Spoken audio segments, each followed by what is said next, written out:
दुनिया के सामने पाकिस्तान होगा बेनकाब। पहला संसदीय प्रतिनिधिमंडल आज विदेश दौरे पर होगा रवाना। श्रीकांत शिंदे के नेतृत्व में यूएई और पश्चिमी अफ्रीका के देशों का करेगा दौरा।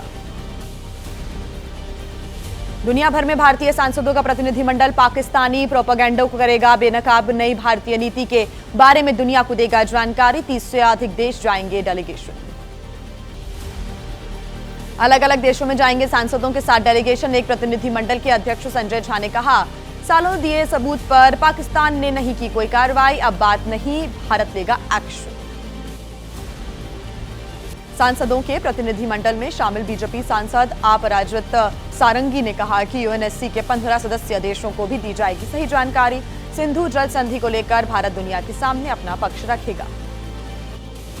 विदेश मामलों की संसदीय स्थायी समिति के अध्यक्ष शशि थरूर से मिला फ्रांसीसी प्रतिनिधिमंडल। पहलगाम हमले पर जताया दुख, राफेल को बताया भारत फ्रांस के बीच साझा संबंधों का प्रतीक। आगे बढ़ते हुए आपको दिखाते हैं ऑपरेशन सिंदूर के दौरान पाकिस्तान की सेना को कैसे मुंहतोड़ जवाब दिया था हमारे देश के जाबाजों ने। फटाफट अंदाज में देखिए। एलओसी की फॉरवर्ड पोस्ट से एबीपी न्यूज की एक्सक्लूसिव रिपोर्ट। पाकिस्तान पर अग्निवीरों ने भी जबरदस्त प्रहार किया। पाकिस्तान पर अपनी तोपों से बरसाए जबरदस्त गोले, 2 अग्निवीरों ने शहादत दी। ऑपरेशन सिंदूर के दौरान सेना के साथ मिलकर बीएसएफ ने दुश्मन को बर्बाद किया। मात्र 30 सेकंड में तोप तैयार कर पाकिस्तान पर दागे 1 मिनट के अंदर 4-5 गोले। एलओसी पर पाकिस्तानी फौज को जबरदस्त नुकसान पहुंचा है। नौगाम सेक्टर में पाकिस्तानी चौकियों पर हावी थी हमारी सेना, उड़ा दी पाकिस्तान सेना की कई चौकियां, तबाह कर दिया आतंकी लॉन्च पैड्स। ऑपरेशन सिंदूर में पाकिस्तान की गन लोकेशन चौकी तबाह, सेना ने की थी तोपों के गोलों की बौछार। पहली बार हुआ रशिया के सहयोग से बनी हुई स्वदेशी AK-203 राइफल का इस्तेमाल। पुंछ की फॉरवर्ड लोकेशन से पहली ग्राउंड रिपोर्ट आई सामने। सेना ने उड़ा दी पीओके में 15 से अधिक पाकिस्तानी पोस्ट। पाकिस्तान के कम्युनिकेशन चैनल्स को भी तबाह कर दिया था। भारत पाक सीमा पर 3 जगहों पर रिट्रीट सेरेमनी शुरू हो गई है। अटारी सीमा पर बड़ी संख्या में लोग शामिल हुए। रिट्रीट सेरेमनी में इस बार दरवाजे नहीं खुले और न ही हैंडशेक हुआ। भारत पाकिस्तान सीमा पर रिट्रीट सेरेमनी फाजिल्का की सादगी में देश के जवानों का जोश हाई दिखा। सेरेमनी में पहुंचे लोगों ने हिंदुस्तान जिंदाबाद के नारे लगाए।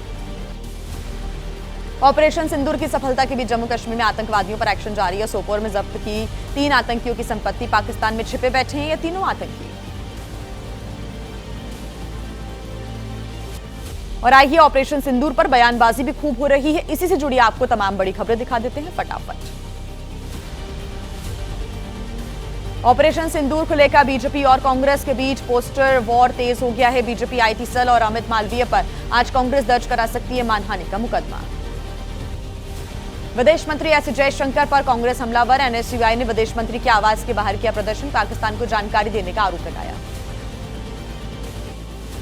कांग्रेस अध्यक्ष ने मोदी सरकार की विदेश नीति पर सवाल खड़े किए। कहा कि 11 साल में पीएम ने किए 151 विदेशी दौरे, लेकिन संकट के समय अकेला पड़ गया देश। आईएमएफ ने भी दिया पाकिस्तान को लोन।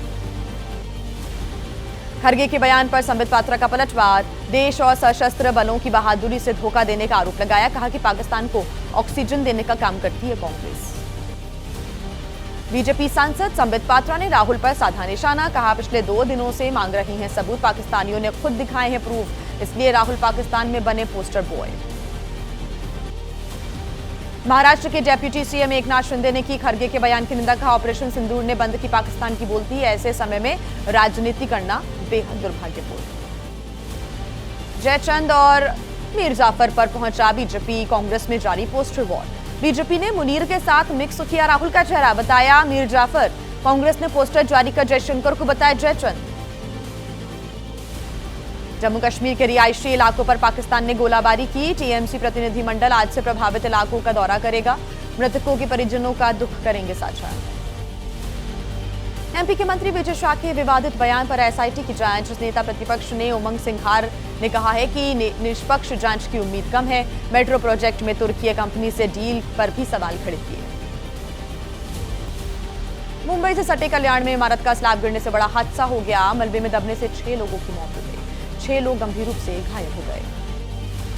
5 साल बाद 30 जून से शुरू होगी कैलाश मानसरोवर यात्रा। आज ड्रॉ के जरिए होगा श्रद्धालुओं का चयन। हर साल करीब 900 श्रद्धालु करते हैं यात्रा। बारिश से बेहाल हुई मुंबई और दूसरे शहरों की तस्वीरें भी आपको दिखा देते हैं फटाफट अंदाज में।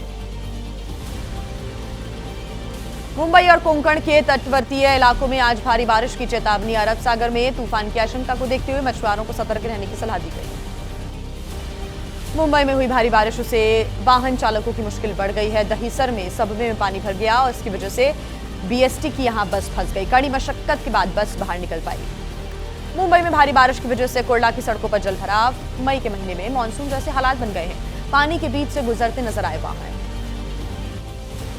भारी बारिश की वजह से पुणे में एयरपोर्ट के नए टर्मिनल पर भरा पानी। वाटर हॉल से होने लगा पानी का ओवरफ्लो। फव्वारे की तरह निकल रहा था यहां पानी। मूसलाधार बारिश से पुणे एयरपोर्ट के नए टर्मिनल पर बाढ़ जैसे हालात बन गए। हवाई अड्डे के बाहर का क्षेत्र पूरी तरह से जलमग्न हो गया। पुणे में भारी बारिश के कारण गिरा होर्डिंग के नीचे दबकर कई बाइकें क्षतिग्रस्त हो गई। गनीमत रही कि कोई राहगीर इसकी चपेट में नहीं आया। कोंकण रेलवे मार्ग पर भूस्खलन की वजह से रेल यातायात बाधित हो गया। नेत्रावती एक्सप्रेस, जनशताब्दी और तेजस एक्सप्रेस को अलग अलग स्टेशन पर रोकना पड़ा। मुंबई में भारी बारिश से जगह जगह सड़कों पर जाम लग गया। बारिश के कारण वेस्टर्न एक्सप्रेस हाईवे पर ट्रैफिक जाम हो गया।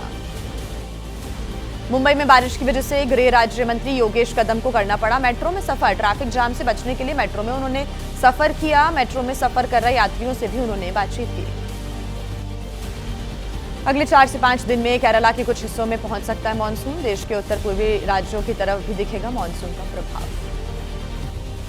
धारचूला में आदि कैलाश मार्ग पर 24 घंटे बाद शुरू हो गई है आवाजाही। अभी छोटे वाहनों की आवाजाही शुरू हुई है। लैंडस्लाइड की वजह से मार्ग पर चट्टानें गिर गई थी। और आइए 8 सेकंड न्यूज में फटाफट आपको दिखा देते हैं अपराध जगत की बड़ी खबरें। यूपी के ललितपुर में महिला के साथ लूट का मामला सामने आया। आरोपियों के साथ पुलिस की मुठभेड़ हो गई। पुलिस की गोली से बदमाश घायल, एक तमंचा और लूट का सामान बरामद। यूपी के सोनभद्र में पशु तस्करों के साथ पुलिस की मुठभेड़। पुलिस के रोकने पर तस्करों ने की पुलिस पर फायरिंग। जवाबी कार्रवाई में एक पशु तस्कर को गोली लगी। संभल हिंसा मामले में फरार चल रहे 5 आरोपियों की तलाश जारी है। कोर्ट ने आरोपियों के खिलाफ जारी किया गैर जमानती वारंट। पुलिस ने आरोपियों के घर पर ढोल बजाकर थमाए नोटिस। उत्तर प्रदेश के झांसी में पानी की किल्लत को लेकर हुआ प्रदर्शन। गुस्साए ग्रामीणों ने लगाया जाम। गर्मी बढ़ते ही लोगों के सामने पानी का संकट। उत्तर प्रदेश के जौनपुर में थाने में लगी आग। मुंगराबाद शाहपुर थाना क्षेत्र में रखे पटाखों की वजह से हादसा हुआ। थाना परिसर में खड़े कई वाहन जलकर खाक हो गए। दिल्ली के निर्माण विहार इलाके में हादसा हो गया। प्राइवेट स्कूल में लगी आग। स्टोर रूम से लगी आग स्कूल परिसर में फैली। मौके पर पहुंची फायर ब्रिगेड ने आग पर काबू पा लिया है। जम्मू कश्मीर के राजौरी में जंगल में लगी आग। गर्मी बढ़ते ही सुलग रहे जंगल। आग बुझाने के लिए मशक्कत करते रहे वनकर्मी। सीआईएसएफ में सब इंस्पेक्टर गीता ने रचा इतिहास। माउंट एवरेस्ट चढ़ने वाली सीआईएसएफ की पहली कर्मचारी बनी। सीआईएसएफ की उदयपुर एयरपोर्ट यूनिट में तैनात हैं गीता। 27 मई तक बंद रहेगा गोरखपुर चिड़ियाघर। बर्ड फ्लू से बाघिन शक्ति की मौत के बाद हरकत में आया जू प्रबंधन। चिड़ियाघर से कई और जानवरों के सैंपल लेकर जांच के लिए भेजे गए हैं लैब।